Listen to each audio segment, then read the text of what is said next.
right now, nurturing is going to be more important than selling.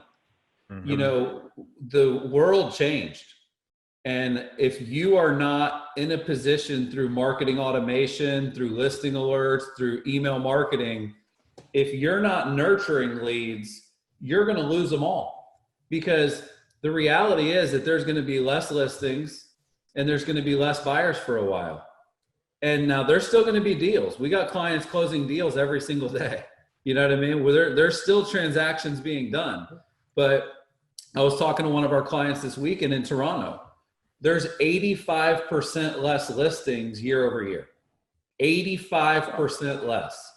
So the people that are not listing are going to list.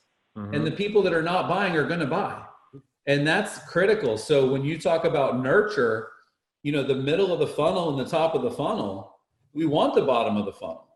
But the bottom of the funnel is going to be a little bit lighter for a while. So if you want it when the market resurges, you're going to have technology like Chime keeping you in front of people, like you said, Mike, 6 months, 12 months, 18 months. It's going to be critical. I was looking at some data from HubSpot.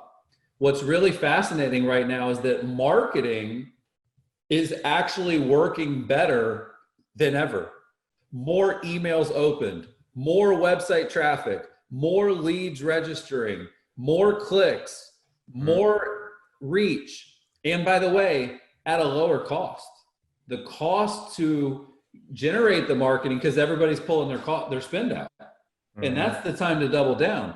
But you may not convert those leads until things stabilize. In many states, things are starting to stabilize.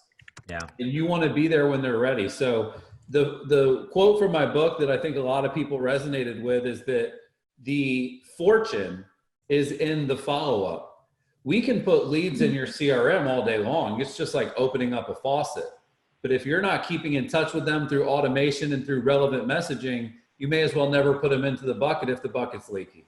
And great points, Chris. And I think something else that maybe a lot of people are overlooking is you've had this database for how many years that you've been in the business, and you've grown this database of people, past clients, potential buyers and sellers, what have you, for an extended period of time. Mm-hmm. And this situation may have changed their mindset. It may have changed their lives. It may have forced them to relocate. It may have forced them to move. Mm-hmm. What are you doing with what you already have? Never mind what you're going to generate today or tomorrow, but what are you doing with what you already have? And what kind of tools do you have to identify those people? That's extra important today, because that's today money, right? And the rest of it at the top and in the middle, that's tomorrow money. But what about today money when we're still working to get through? You mentioned that there's less listings and there's less transactions, but they're still there. Mm-hmm. And a lot of that is coming from the database that maybe you haven't touched in 2 or 3 years, but those people, their situations have changed. What have you done of value to check in with them lately? And what has your marketing automation done of value to keep them close?